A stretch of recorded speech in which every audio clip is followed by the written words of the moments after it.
अस्सलाम वालेकुम, बिस्मिल्लाहिर्रहमानिर्रहीम। डार एजुकेशन के building application using C sharp session number 1 में आप सबको खुश आमदीद। आज से हम एक न्यू सीरीज शुरू करने जा रहे हैं जिसके हम अंदर ये देखेंगे कि सी शार्प में किस तरह से काम होता है।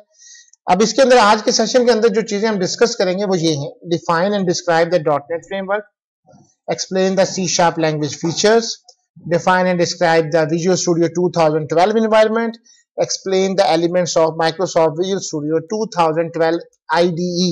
IDE से मुराद Integrated Development Environment होती है।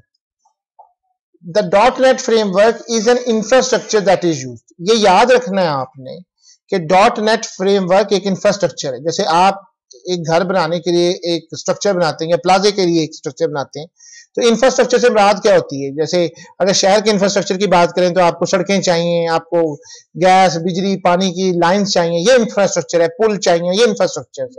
आप घर बनाने के लिए भी आपको वही मटेरियल चाहिए, आपको भी रेत, बजरी, सीमेंट वैसे ही चाहिए। सिमिलरली लैंग्वेज एक बिल्कुल डिफरेंट होती है। जैसे C sharp, visual studio, visual C plus plus, visual C sharp, visual basic, visual FoxPro, Java, ये सब लैंग्वेजेस हैं। लैंग्वेजेस और फ्रेमवर्क में फर्क होता है। फ्रेमवर्क से मुराद ये होता है कि आपने उसमें आपको कौन कौन सी चीजें अवेलेबल है। जैसे इंसान का भी एक इंफ्रास्ट्रक्चर है। इंफ्रास्ट्रक्चर से मुराद ये है कि उसकी दो टांगे, दो बाजू, आंख, कान, हर एक मखसूस काम परफॉर्म करती है। और इस सारे के सारे को हम .NET फ्रेमवर्क कहते हैं। build, deploy, run different types of application and services using .NET technology. ये Microsoft की प्रोडक्ट है। Minimize software development, deployment and versioning conflicts. Development से तो मुराद हो गया आपने एक नया सॉफ्टवेयर बनाया। Deployment से है कि आपने एक सॉफ्टवेयर बनाया और किसी और के जाके कंप्यूटर पे आपने इंस्टॉल किया। हो सकता है कि उस कंप्यूटर के अंदर बहुत सारी चीजें डिफरेंट इंस्टॉलेशन हो, वो कौन सी चाहिए होगी आपको। वर्जन डिफरेंट होते हैं। जैसे आपके वर्जन एक जगह पे है, कंपनी किसी और चीज पे किया, थोड़े दिनों बाद और कोई चीज इसमें इंस्टॉल कर ली, तो वर्जन के कन्फ्लिक्ट से भी आपको बचाते हैं। With improvement in network technology, जहां सी बात है आजकल का जमाना जो है, इसमें आपस में कंप्यूटर एक से ज्यादा वक्त में काम कर रहे हैं। जैसे एक मरकजी डाटाबेस है, आप बैंक में चले जाएं, किसी भी बैंक में, तो आप वहां से दूसरे बैंक में भी बैठ के पैसे निकलवा सकते हैं। ऐसे ही है, तो ये सब नेटवर्किंग की जरूरत हो रही है। Distributed computing has provided the most effective use of processing power of both client and server processors. अब हम इसके जरिए क्लाइंट और प्रोसेसर की एनवायरनमेंट बना सकते हैं। Application become platform independent. Platform independent से मुराद ये होती है कि आप विंडो पे काम कर रहे हैं, आप लिनक्स पे काम कर रहे हैं, आप यूनिक्स कर रहे हैं, तो जो आपका प्लेटफॉर्म होता है जिसपे आपने ये सब रख के काम कर रहे हैं, वो प्लेटफॉर्म डिपेंडेंट करते हैं। अगर आपने एक सॉफ्टवेयर बनाया जो सिर्फ विंडो पे चलेगा तो वो प्लेटफॉर्म इंडिपेंडेंट नहीं है। एक ऐसा काम जो कि आपका लिनक्स पे भी चले, यूनिक्स पे भी चले, हर किस्म के ऑपरेटिंग सिस्टम पे चले, वो आपकी क्या कहलाती है? Platform independent. With the emergence of internet, जैसे कि ASP.NET इसके अंदर है, इंशाल्लाह आपके नेक्स्ट आपको आएगी सीरीज, तो उसमें हम आपको पढ़ाएंगे, वो भी .NET के साथ है।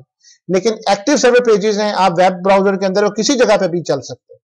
which ensure that they could be run on PCs with different hardware, different software combination.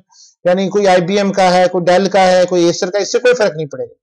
Communication with each other has become possible for the clients and servers in a vendor independent manner. इससे कोई फर्क नहीं पड़ता। The following figures show the different features accompanying the transformation in computing, internet and application. Transform in computing, grouping with web server को इकट्ठा कर दिया जाता है। Transforming in the internet, receiving data in HTML code, आप HTML बनाएंगे, और enabling communication in vendor independent manner.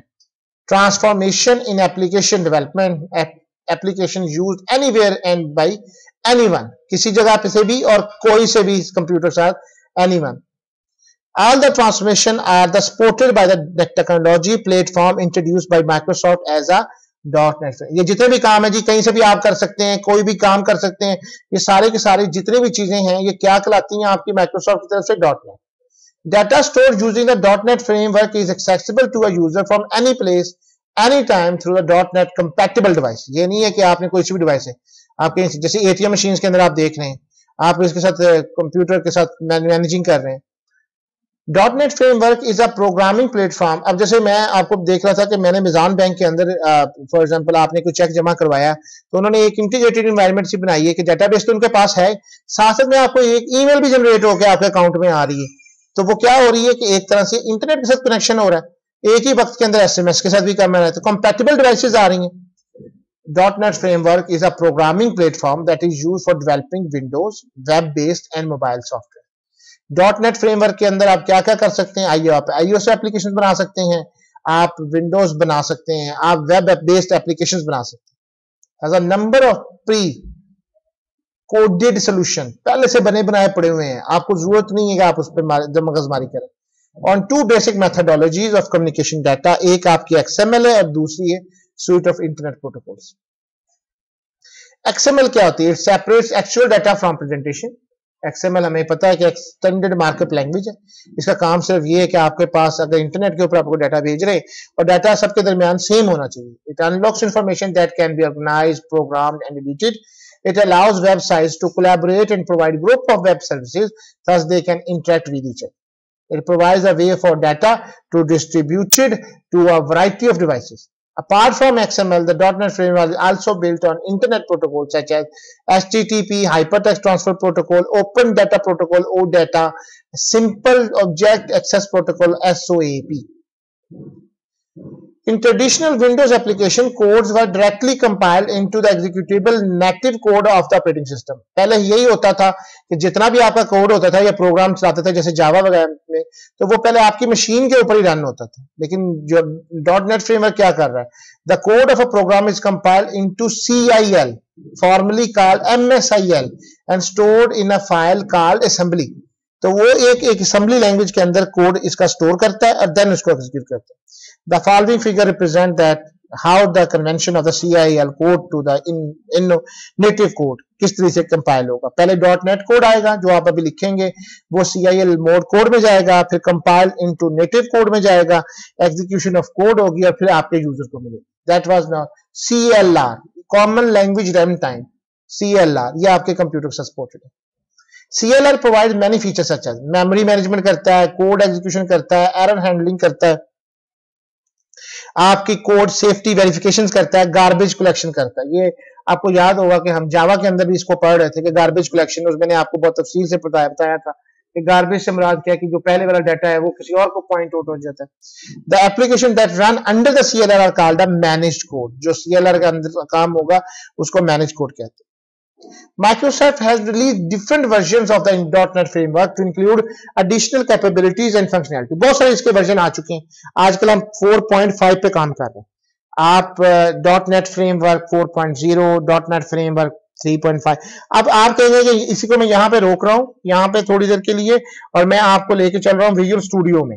अब फॉर एग्जाम्पल आप न्यू प्रोजेक्ट करते हैं, अगर आप साथ देखें इस चीज को, तो एक आपके सामने एक नया डायलॉग बॉक्स खुल जाएगा। इंस्टॉलेशन हमने आपको बता दी।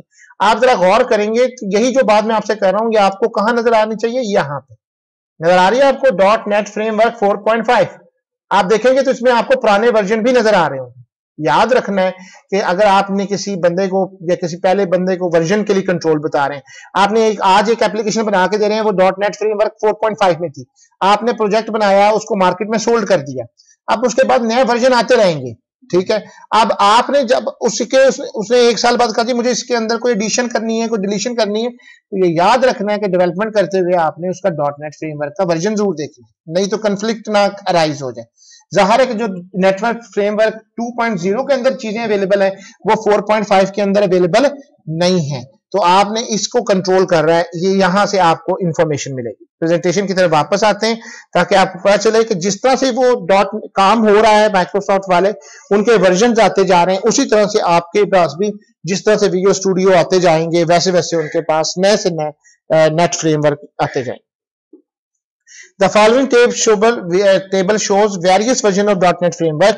पहला आपके पास आया था जी 2002 में, फिर 2003 में, फिर 5, 6, 7, 10 और फिर 12, और हम इसको 2012 ही यूज कर रहे हैं 4.5 का। और ये आपने गौर किया कि डिस्ट्रीब्यूटेड विद ऑपरेटिंग सिस्टम कौन कौन से साथ 2003 के साथ 2007 में जो आया था विंडोज 7, विंडोज सर्वर 2008 और फिर R2, और फिर आजकल आप विंडोज सर्वर 2012 के साथ। अब इसके लिए आप कौन कौन सा इस्तेमाल करते थे? IDE, integrated development environment. ये जो विजुअल स्टूडियो है ये क्या कहलाता है आपका? IDE, integrated development environment. ये कौन कौन से वर्जन थे आपने, आपको पता ही है कि अभी आपने इंस्टॉलेशन की है, तो मैंने आपको कौन सी इंस्टॉलेशन करवाई है? Visual studio 2012। ये किसके लिए जरूरी है? 4.5 के लिए। अगर किसी जगह पे विजुअल स्टूडियो 2010 इंस्टॉल है तो वहां पे जो फ्रेमवर्क आपको मिलेगा वो कौन सा मिलेगा? 4। और यही कंफ्लिक्ट होता है अक्सर जगह पे कि आपने डेवलपमेंट 4 में की हुई है और जाके जब आप इसको डिप्लॉयमेंट कर रहे हैं तो वो 2012 में कर रहे हैं, तो वहां पे आपका कंफ्लिक्ट अराइज कर जाए। The .NET framework is an essential Windows component, ये इसके साथ है for building and running the next generation of software application XML web based services। तो आपको मैंने अभी बताया था कि Visual Basic के साथ साथ कितने कंपोनेंट्स के साथ काम कर रहा है, VB, C++, C Sharp, JavaScript आपको देख ही रहे हैं, तो ये सब के साथ इंटीग्रेशन कर रहा है। एक आती है किसको कहते हैं? Common language specification, application class libraries, base class library, common language run time. जितने भी आपकी क्लासेस वो बनाते जा रहे हैं, जैसे टेक्स्ट बॉक्स की क्लास है, वो सारी सारी आपकी एप्लीकेशन क्लास लाइब्रेरीज का हिस्सा है। डॉटनेट फ्रेमवर्क आपको देता क्या है? Provide consistent object oriented programming environment, एक ऐसी एनवायरनमेंट जहां पे आपने सारे प्रोग्राम बना सकते हैं। मिनिमाइज सॉफ्टवेयर डिप्लॉयमेंट और promote safe execution of code, provide a consistent developer experience. The two core components of the dot net framework जो है वो आपने याद रखने। एक तो कहलाता है जी CLR, common language runtime. दूसरा कहलाता है FCL, framework class library. CLR क्या होता है? Is a backbone of .NET framework, perform various function such as, जैसे memory management, code execution, error handling, garbage collection, सब किसकी जिम्मेदारी है? CLR is a comprehensive object oriented collection of reusable type, यानी पहले से बनी हुई चीजों को आपने यूज करना है, वो आपकी क्या है? Class library. जैसे टेक्स्ट बॉक्सेस हैं, आपने बटन बनाए हुए हैं, पहले से बनी हुई चीजें आप उनको रीयूज कर रहे हैं। Is use to develop application using arranging from traditional command line to graphical user interface. GUI बनाने के लिए आपके पास होंगी। अब मैं आप ये जो बात कर रहा हूं मैं आपको प्रैक्टिकल दिखाना चाहता हूं। तो अगर आप यहां पे एक विंडोज फॉर्म करें, और बेहतर यह कि आप अपने एक प्रोजेक्ट बनाएं, फर्स्ट एप्लीकेशन, आप देखें फर्स्ट एप्लीकेशन के नाम से मैं बना रहा हूं। आप मैं इसको यहां पे विंडोज फॉर्म एप्लीकेशन नजर आ रहा है आपको, इसको आपने क्लिक करना है, आपके सामने एक नया फॉर्म खुल जाएगा। ताकि मैं आपको साथ साथ में चाहता हूं कि आप इसको प्रैक्टिकली भी देखते जाएं, ताकि जब आपको कहा जा रहा हो कि आपने ये काम परफॉर्म करना है तो आपको ये याद रहे कि ये चीज कहां से परफॉर्म हो रही है।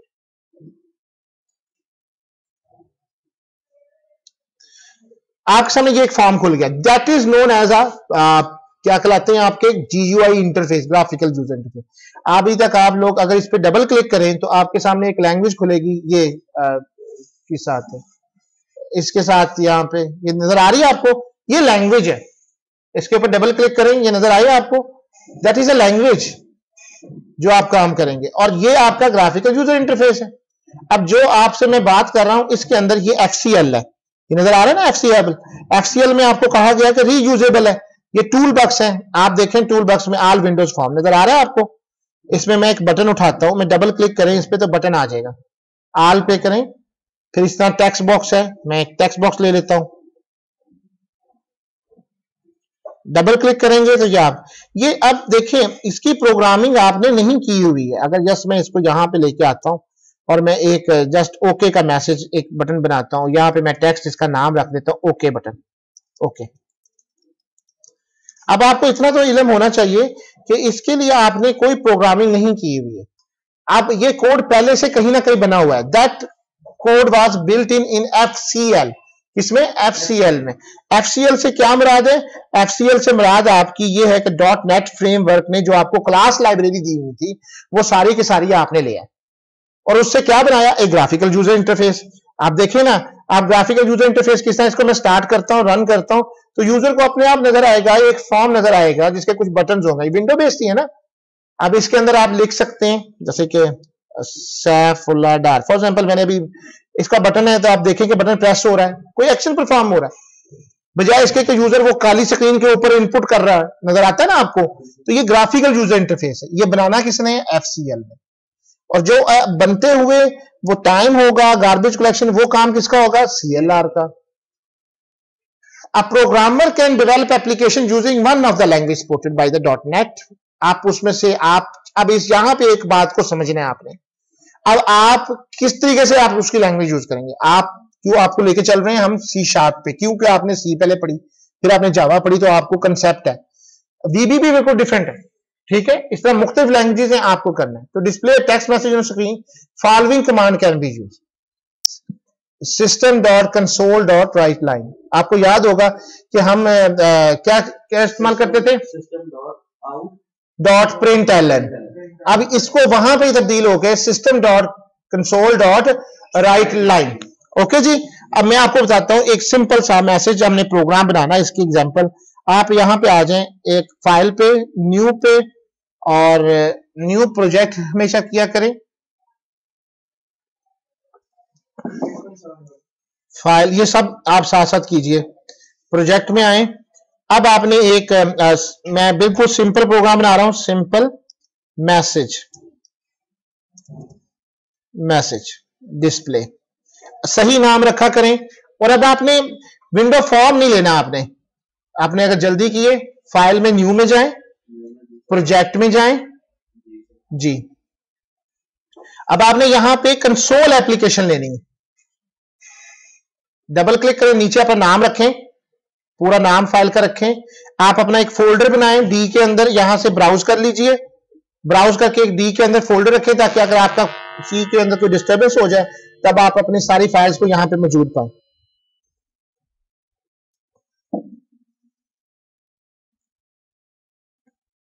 ओके जी, इसको मैं ओके करूंगा तो मेरे पास एक नई फाइल खुल गई, नजर आया आपको।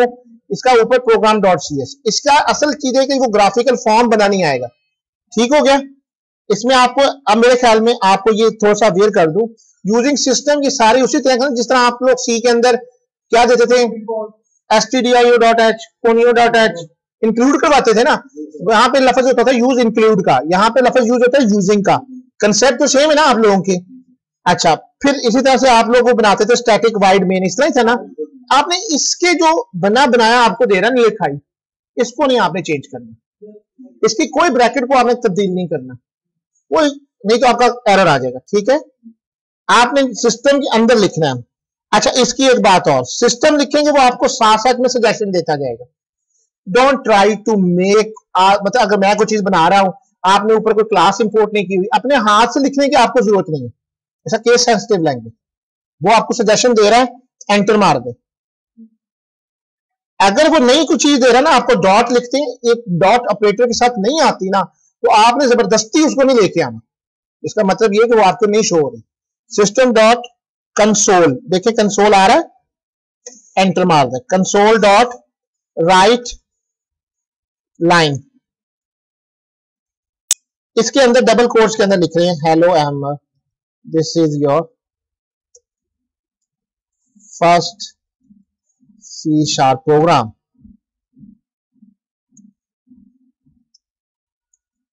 डबल कोट्स बंद, ब्रैकेट स्मॉल बंद, सेमीकोलन आपने लगा के इसको क्लोज कर देना है और इसको स्टार्ट कर देना है।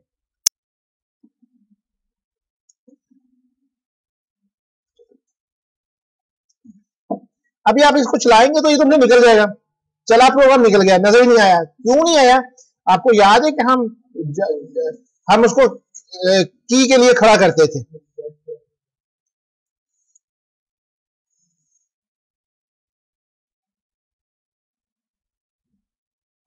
कंसोल डॉट रीड लाइन, यहां पे उसकी क्या है जी, रीड लाइन कर लें, ये ऐसे। अब ये आप इसको प्रोग्राम को चलाएं, ये आप खड़ा हो गए। वहां पे गेट कैरेक्टर करते थे, यहाँ पे सिस्टम डॉट कंसोल दोनों में ठीक है। अब आपको समझना चाहिए रीड लाइन से मुराद के वो यूजर से इनपुट लेगा और राइट लाइन से डिस्प्ले करेगा। तो जी, अब हम अपनी प्रेजेंटेशन की तरफ वापस चलते हैं और देखते हैं कि हमारे लिए, अब मेरे ख्याल में आपको ये चीज समझ आ गई। Write line method will be across all .NET languages. This is done by making the framework class library as a common class library. ये जो सिस्टम ले रहे हैं आप, क्या है ये? क्लास है, ये लाइब्रेरी बनी हुई जो आपने सबसे ऊपर यूज किया। अगर आप जरा गौर करें तो सबसे ऊपर आपकी पहली क्लास किस नाम से? यूजिंग सिस्टम के नेम से। अगर मैं आपको यहां से दिखाना चाहूं तो मैं इसकी बात कर रहा हूं। ये सिस्टम के आगे फिर और क्लासेस निकल रही हैं, ये एक लाइब्रेरी की तरह। तो अगर हम आगे चलें, इसको थोड़ा सा देखें, following are some of the other components, जैसे कि कॉमन लैंग्वेज स्पेसिफिकेशन CLS। ये सबसे पहले CLR के अंदर दो हिस्से होते हैं। ये किसका कॉम्बिनेशन होता है? CLS का, कॉमन लैंग्वेज स्पेसिफिकेशन, और कॉमन टाइप सिस्टम CTS। ये दोनों चीजें मिलकर क्या बनाती है? CLR। ये सबसे इनर लेयर है उसकी, आपकी आउटर लेयर्स के तौर पर काम। फिर आते हैं बेस फ्रेमवर्क क्लासेस, जो बेस के लिए आपको यूज होती हैं। ASP.NET आता है, ADO.NET आता है, WPF आता है, WCF आता है, लिंक आता है, ADO.NET आता है, पैरेलल लिंक आता है, टास्क लाइब्रेरी। इंशाल्लाह ताला जैसे जैसे हम आगे चलेंगे हम इनको एक्सप्लोर करेंगे। अब आहिस्ता आहिस्ता देखते हैं कि इनकी सिर्फ नेम और वेरिएशन देखते हैं। कॉमन लैंग्वेज स्पेसिफिकेशन क्या करती है? Set of rules that any .NET language should follow. ये वो तयन करती है, आप ऐसा नहीं कर सकते system dot write dot console नहीं कर सकते। Got it? आपको एक तरीकाकार बताया गया कि आपने system dot console dot write line करना, वही तरीकाकार आप इख्तियार करें। That are interoperable with other language. Common type system, इसका how data types are declare, जैसे इंटीजर है, ठीक है, आपका फ्लोट है, स्ट्रिंग है, किस तरह से डिक्लेयर होगा। Base framework classes, these classes provide basic functionality such as input output। ADO.NET provide classes to interact with database के साथ करने के लिए। ASP.NET के लिए HTML के साथ काम करने के लिए, सर्वर पेजेस बनाने के लिए। WPF is a UI framework based on XML के लिए है। WCF is a service oriented messaging framework है। LINQ is a component that provides data queuing compatible to a .NET application। ADO.NET Entity Framework is a set of technology upon ADO.NET that enable creating data entry। Parallel Link is a set of classes to support parallel programming। Task Parallel Library is a library that simplifies parallel and concurrent programming। Every .NET programming language generally has a compiler and a runtime environment of its own। .NET framework में जिसमें आपको पहले बताया कि visual C sharp भी है, visual basic भी है, विजुअल फोर्स प्रो भी है, C++ भी है। हर लैंग्वेज का अपना कंपाइलर है, इसलिए जब आप इंस्टॉलेशन करते हैं तो वो शुरू में आपसे पूछता है ना कि आपने कौन सी डेवलपमेंट एनवायरनमेंट में काम करना है। याद है कि नहीं आपको? उसमें आपने कौन सी चूज की हुई है? विजुअल। तो जो सी डेवलपमेंट एनवायरनमेंट आप चूज करते हैं उसके मुताबिक वो कंपाइलर को सेट कर देते हैं। अगर आप जरा गौर करें और मैं आपको दिखाना चाहूं तो आप फाइल में जाते हैं, न्यू प्रोजेक्ट करते हैं। आप जरा देखें यहाँ पे ये नजर आ रहा है विजुअल C शार्प, क्योंकि आपने कौन सी एनवायरनमेंट ली थी? विजुअल C शार्प की। अगर अदर लैंग्वेजेस में जाएंगे तो आपको यहाँ पे विजुअल बेसिक भी नजर आ रही है, विजुअल फॉक्स प्रो भी नजर आ रही है। तो जब आपने जौन सी लेनी होगी तो उसके मुताबिक क्लिक करें। देखें इसके सारे बदल गए।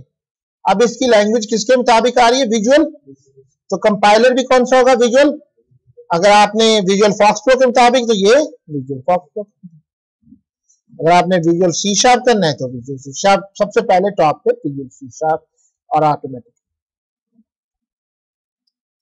The compiler converts the source code into executable code. जब आप इसको कंपाइल करते हैं, जो निशान बना होता है आपके सामने इसका रन करने के लिए, ये स्टार्ट का, जैसे ये है, आपने याद रखना, जैसे ये स्टार्ट आपने कर दिया है ना, अगर आपने इसको बंद भी कर दिया है प्रॉपरली वहां से, अगर फॉर एग्जाम्पल आपने स्टार्ट कर दिया है, इसको मिनिमाइज किया हुआ है और जब तक आपका ये नजर आ रहा है ना आपका, तो इट मीन्स कि ये रनिंग कंडीशन में। आपने जब तक इसको स्टॉप डीबगिंग नहीं करेंगे ये वापस अपने प्रोग्राम में एग्जीक्यूशन लेवल पे वापस नहीं आएगा। ये गलती आपने नहीं करनी। आपने हमेशा पहले प्रोग्राम को एग्जीक्यूशन बंद करनी है, फिर आपने उसमें चेंजेस करने हैं।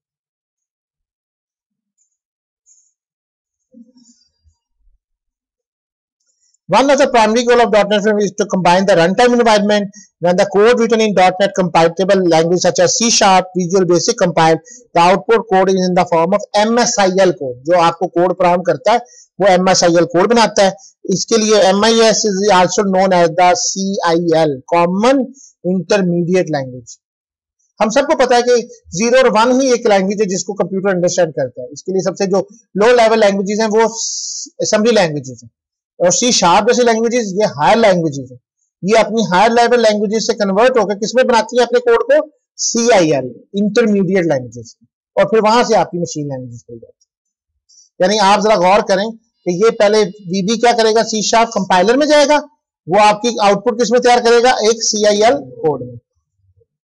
CLR Common Language Runtime is the foundation of the .NET framework, act as execution engine, managing execution of program, provide a multi-language execution, memory management करता है, remoting करता है, thread management करता है। When a code is executed for the first time, जब पहली दफा code आप चलाते हैं तो CIL code is converted to a code native to the operating system, तो जो आपका ऑपरेटिंग सिस्टम होता है उसके मुताबिक अपने आप को कोड बनाता है। This is done by runtime just in time, जिसको हम कहते हैं GIT कंपाइलर। जब आप इसको बनाते हैं तो वो उसके कंपाइलर के मुताबिक डिजाइन करते हैं। The CLR converts a CIL code to the machine language code, जो मैंने आपसे बात की कि वो 1-0 की फॉर्म होती है। Once this has been done, the code can be directly executed by the CPU, फिर आप CPU आपका इसको चला सकते हैं। ये आपसे बात कीजिए कि सबसे पहले C# में आएगा तो कहां जाएगा, कंपाइलर के पास, कंपाइलर से होकर कहां जाएगा, CIL से, फिर जस्ट इन टाइम CLR, और फिर वहां से ये 0-1 की फॉर्म में शक्ल में बदलता है, तब आपका कंप्यूटर चलता है। यानी इसके दौरान आप देखें कि कितने मरहले तय होते हैं। यहाँ पे आप कोड लिखते हैं, जैसे अभी आपने क्या लिखा, system.console.writeline, तो वो सबसे पहले किसमें कन्वर्ट होगा, कंपाइलर में। कंपाइलर उसका एक कोड बनाएगा जिसको हम क्या कहते हैं, कॉमन इंटरमीडिएट लैंग्वेज CIL, और फिर उसके बाद वो कहां जाता है, JIT just in time compiler के पास, वो इसको रन करता है, और फिर कहां जाता है, वो आपकी मशीन लैंग्वेज बनाता है। वैसा में ये आपको अंडरस्टैंड हो गई ये बात। डायनामिक लैंग्वेज रन टाइम एक और भी होता है जिसको हम DLR कहते हैं, is a runtime environment on top of CLR to enable interoperability of dynamic language, जैसे रूबी, पाइथन, विदा, ये भी लैंग्वेजेस है, इन सब डायनामिक रीडिंग करता है। allows creating and porting dynamic languages to the .NET framework, provide dynamic feature to the existing statically typed language. For example, C# relies on the DLR. .NET framework language such as C#, VB and अच्छा एक बात आपको अब समझ जानी चाहिए कि ये C#, VB या ये जितने भी आपको बताई जा रही हैं, ये सब कौन सी हैं, ये लैंग्वेजेस हैं। ये लैंग्वेजेस किसकी हैं, .NET framework की। Dynamic languages are not required to specify object types. Microsoft introduced C# as a new programming language to address the problem resolved to the traditional language. जितने प्रॉब्लम थे उसको C# was developed to create a very simple and powerful tool for building interoperable, scalable and robust application. Interoperable मतलब था कि एक जगह से दूसरी जगह पे चल रही है बड़ी। Create a complete object-oriented architecture, support a powerful component-oriented development. C++ provide a familiarity to the programming for the C. Microsoft.NET was formerly known as Next Generation Windows Services, जिसको NGWS कहा जाता है. It is a completely new platform for developing a next generation of Windows web applications. इसमें तीन चीजें आती हैं, type safety checking, generics and indexes. अब इसके लिए आपने क्या क्या पढ़ना है, फॉलोइंग आर सम बेसिक की feature of C#। Object oriented programming आएगी इसमें, type safety checking, garbage collection, iterator, partial classes और मुख्तलिफ मेथड्स, पैरेलल कंप्यूटिंग। अब इनके सब की तफसील 1 by 1 आ रही है, हम इसको यहां तक स्टॉप करते हैं और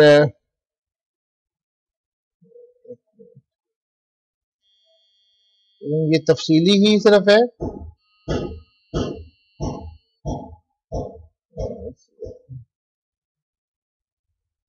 स्टार्ट। मैं अब चाहता हूं कि आप थोड़ा सा एक प्रोग्राम और इसमें चलाएं।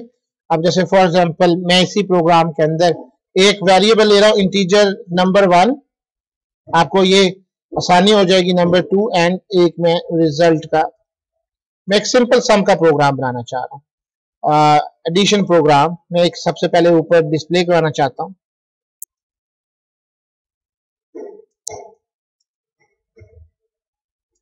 एडिशन प्रोग्राम उसी तरीके से system dot console dot write line, पहले message please enter the first number, first number.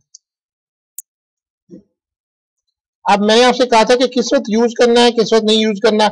अगर आप चाहते हैं कि उसी लाइन के ऊपर आगे वो वैल्यूज ले, तो आप यहां पे राइट कर दीजिए। ओके जी। अब नंबर 1 है, इसके अंदर आपने वैल्यूज एंटर करवानी। तो इसका हमारे पास क्या तरीका है, system dot console dot write line.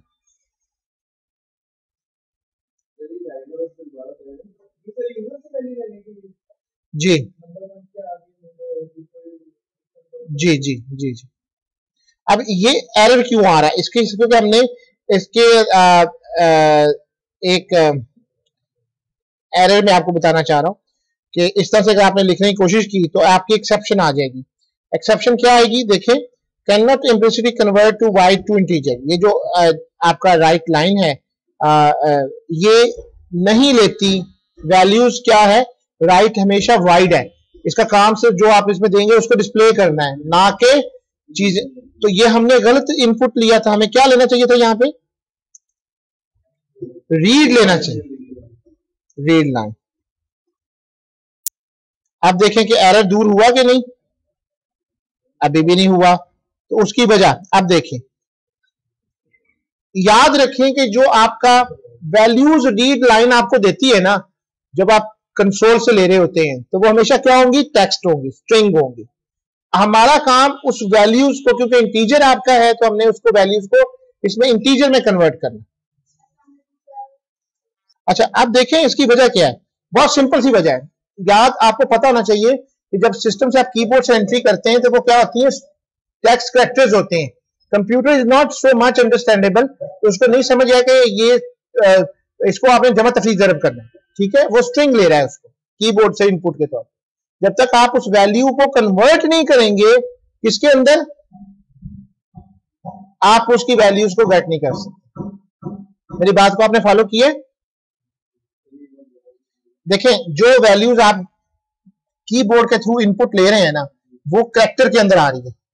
आप फॉर एग्जांपल अगर आपने वहां पे 5 भी लिखा, तो 5 कैरेक्टर नहीं है वहां पे, मतलब 5 वैल्यू नहीं है, बल्कि आस्की कोड के अंदर, आस्की को तो आपको पता है ना, अमेरिकन स्टैंडर्ड कोडेड 5 का कोड जो दिया हुआ है, फॉर एग्जांपल 96 दिया हुआ है, तो वो इज 96 कैरेक्टर कोड के तौर पर ले रहा है उसको। हम तो 5 को 5 लेना चाह रहे हैं ना, हम तो चाहते हैं 5 और 5 करके 10 जमा कराए, लेकिन वो कंप्यूटर नहीं कर रहा, कंप्यूटर उसको कोड के तौर पे लेता है, इसलिए उसको क्या कहता है, वो स्ट्रिंग कहता है। नजर आ रहा है आपको? मैं आपको यहाँ पे रन करके दिखाता हूं, तो आप देखेंगे कि रन भी नहीं करेगा। जब तक आपकी वो एरर नहीं दूर होंगे, आपका ये कंप्यूटर प्रोग्राम रन नहीं होगा।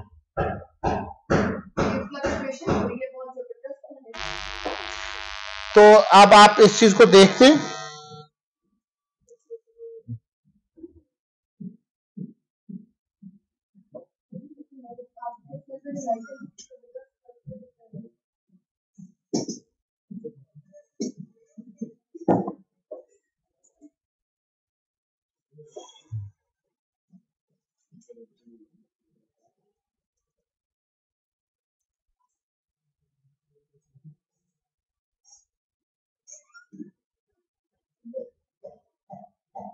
मैं जो आपसे बात कर रहा था, ये रीड लाइन जो है, अब इसको हमने किस में कन्वर्ट करना था, इंटीजर में। जब तक आप इसको इंटीजर में कन्वर्ट नहीं करेंगे, ये आपकी वैल्यूज को नहीं एक्सेप्ट करेगा। इसके लिए कन्वर्ट डॉट टू इंटीजर, अगर स्ट्रिंग से इंटीजर में जाना हो तब भी, इंटीजर से स्ट्रिंग में जाना हो तो यहाँ पे एक ऑप्शन है जिसको हम कहते हैं कन्वर्ट डॉट टू इंटीजर। अब देखें, अब उसको मैंने हल आपको बताया। अब जैसे इसी तरीके से आगे इसको रन करें, तो आप इसको रन होगा तो स्क्रीन के ऊपर आएगा जी please enter the first line. अब मैंने 78 दिया, आप देखेंगे कि अभी ये कुछ परफॉर्म नहीं कर रहा, क्योंकि अभी सिर्फ वैल्यूज गेट कर रहा है, बट हमारा प्रोग्राम ठीक। अब इसी तरीके से मैं वंस अगेन एक प्रोग्राम ले रहा हूं दोबारा, सिस्टम डॉट कंसोल डॉट क्या है जी, write please enter the second number. मैंने आपसे पहले कहा कि अगर आपने राइट लाइन दिया है तो ये उसी लाइन पे लिखेगा। ओके जी, अगर आपने डबल कोट्स नहीं लगाए तो एरर आपको जनरेट कर देगा, ठीक है। अब आपने यहाँ पे नंबर 2, मैं वंस अगेन कर रहा हूं, आपने क्या करना है, इक्वल लिखना है, कन्वर्ट लिखना है। कन्वर्ट क्या कर रहा है, 2। अब इसमें इंटीजर कितने ही हैं, अब 32, 64 और 60। अगर आपने लॉन्ग लिया हुआ है तो 64 में कन्वर्ट करवाना है, अगर आपने डबल लिया हुआ है तो 2 डबल में करवाना है। जैसे ये देखें 2 डबल आ जाएगा, नजर आ रहा है ना, 2 डेसिमल। अगर आपने फ्लोट लिया हुआ है नंबर तो आपने डबल में लेना है। 2 स्ट्रिंग में तो जिसमें आपने कन्वर्ट करना है वो आपने बताना है। हर एक की डिफरेंट क्लास बनी हुई है, हर एक की वो FM जो आपको बताई थी लैंग्वेज में, फ्रेम वर्क जो है ये हर एक का डिफरेंट है। या 2, अब जाहिर है कि मैंने ऊपर 216 किया हुआ है, ये कन्वर्ट हो गया। अब लेने के लिए मेरे पास क्या चीज, वही system dot console dot read line. Read से फर्क क्या है, रीड की से और रीड लाइन में क्या फर्क है, रीड एक ही लाइन करेगा, अगर आप 56 देना चाहेंगे वो नहीं लेगा, तो सिर्फ 5 ही लेगा। एक की के लिए आपने रीड की करनी है, और लाइन ज्यादा भी तो हो सकता है ना, 500 जमा 400 करना हो तो फिर रीड लाइन में ये आपने इसको फिर डबल ब्रैकेट्स बंद करनी, ये दूसरी वैल्यू आपकी हो गई। और मैंने फिर इसी तरीके से रिजल्ट एक वेरिएबल बनाया हुआ था ऊपर, इसमें मैंने क्या किया, नंबर 1 प्लस नंबर 2, दोनों को मैंने ऐड कर दिया। अब डिस्प्ले भी तो करवाना है, तो उस डिस्प्ले के लिए मेरे पास क्या है, system dot console dot read नहीं राइट। अब आपने राइट करना है द रिजल्ट, क्या आ रहा है, द रिजल्ट जो आपने the addition of the 2 numbers, वो आपकी क्या आ रही है, ये आपने आगे कॉमा डाल के, अब देखें इसमें 2 आ रहे हैं, नजर आ रहे हैं आपको साथ साथ में, इसमें आपके 2 ऑब्जेक्ट आ सकते हैं। आप देखें इसमें रिजल्ट देते हैं, अपने आप आ गया रिजल्ट, चेक करते हैं क्या ये प्रोग्राम चलता है, एरर्स खत्म। वार्निंग और एरर में फर्क है, वार्निंग वो कहता है कि आपने यूज नहीं किया, ले तो लिए वैल्यूज, यूज नहीं कर रहे, वो वार्निंग है। रन करने एरर के लिए रेड क्रॉस आना चाहिए। अब इसको हम चलाते हैं, अब देखते हैं, ये पहला था मेरा जी 7 आ गया और मैंने 8 वैल्यू ली। अब देखें the addition of the 2 numbers वो डिस्प्ले नहीं कर रहा। 2 तरह के एरर्स होते हैं, एक आपके लॉजिकल एरर्स होते हैं, एक आपके कंपाइल एरर्स होते हैं। कंपाइल एरर का काम क्या होता है कि आपको जो रन टाइम के अंदर होती है वैल्यूज, वो आपको किस तरीके से देती है। आपको याद होगा कि हमने सी के अंदर करते थे, ये परसेंटेज मेरे ख्याल में डी होता था। अब इसको चला के देखते हैं कि अब ये हमारा ये क्या काम परफॉर्म करता है। अब इसमें परसेंटेज दी दिया हुआ, ठीक है। यानी ये मैं आपको इसलिए बार बार बता रहा हूं कि आप उसके अंदर डबल कोट्स के अंदर ये जावा के अंदर करते थे, तो वो आप उसको इस तरीके से लेके चलते थे। अभी तक हमारे एरर नहीं दे रहा है, एरर आपका जब तक नहीं, एरर एक होता है सिंटैक्स एरर।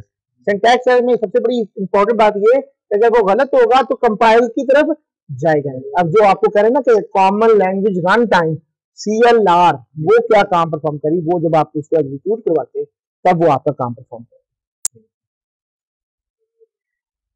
अच्छा, आपने सिर्फ ये करना है, जैसे एडिशन ऑफ द 2 नंबर्स है,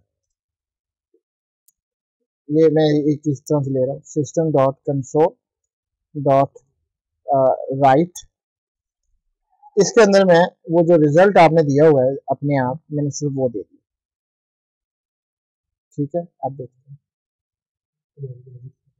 5 और 3। अब ये अगली लाइन पे क्यों गया, आपने यहाँ पे राइट लाइन दिया हुआ था। ये नहीं सोचना कि जिस लाइन के ऊपर होगा ना वो अगली जो ऊपर इंप्लीमेंट होगी, ये मैंने इसलिए आपको दिया। ये देखिए 78 36 114 इज देयर। अच्छा, अब अगर बिलफर्ज मैं यहाँ पे रीड लाइन नहीं लेता, ये रीड लाइन है ना, रीड लेता हूं, ठीक है। अब देखते हैं कि क्या फर्क पड़ता है इससे।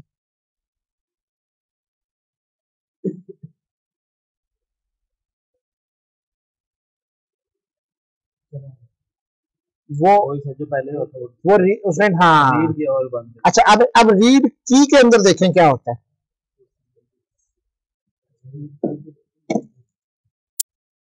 आपको तीनों ऑप्शन नजर आ गए ना, रीड के तीन ही ऑप्शन है, रीड की, रीड और रीड लाइन। Read line. अब रीड की,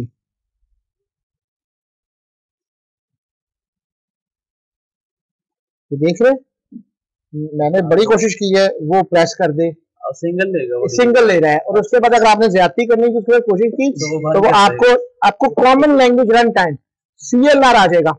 CLR आके आपको इंडिकेट करेगा इस चीज पे कि आपने यहाँ पे रीड की किया था, आप वहां पे रीड लाइन करने की कोशिश कर रहे हैं, जो कि आप गलत है। दोनों चीज समझ गए आप मेरे ख्याल में। एक होता है कंपाइल टाइम के ऊपर, जो जस्ट इन टाइम कंपाइलर है, उसका काम आपकी लैंग्वेज के अंदर गलतियों को पढ़ना है, वो आपका रन हो गया। रनिंग के दौरान आपने कुछ काम किया तो वो CLR का काम हो गया, वो आपको लेके आ गया कि नहीं आप इसमें। अब देखें, यही चीज दोबारा मैं रन करता हूँ, और एक के ऊपर मैंने रीड की लगाई, एक पे रीड लाइन, जिस पे मैं रीड की कर रहा हूँ वो मुझे कर रहा है, ठीक है। मैंने इसके ऊपर 3 लगाया, आंसर,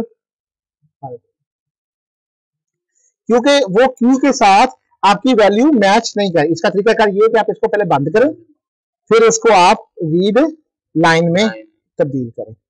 अच्छा, रीड की में सर अच्छा, मैंने आपसे बार बार बात कही थी, हाथ से नहीं लिखना। अगर आप हाथ से लिखेंगे तो अब ये एक कैमल स्टाइल में लिखता है, एक जब भी एक नई चीज आती है उसका आपका अल्फाबेट। तो ये आपकी ये सारी चीज रीड लाइन के अंदर आ गई। वो इसलिए क्योंकि एक उसके पास ऑब्जेक्ट और है और एक चीज और है। वो जब उसमें दोनों चीजें हो गई तो वो आपकी वो वर्किंग, वो तो फिर देखें आप इसको इम्प्लीमेंट करके। उम्मीद है कि ये चीज समझ आ गई।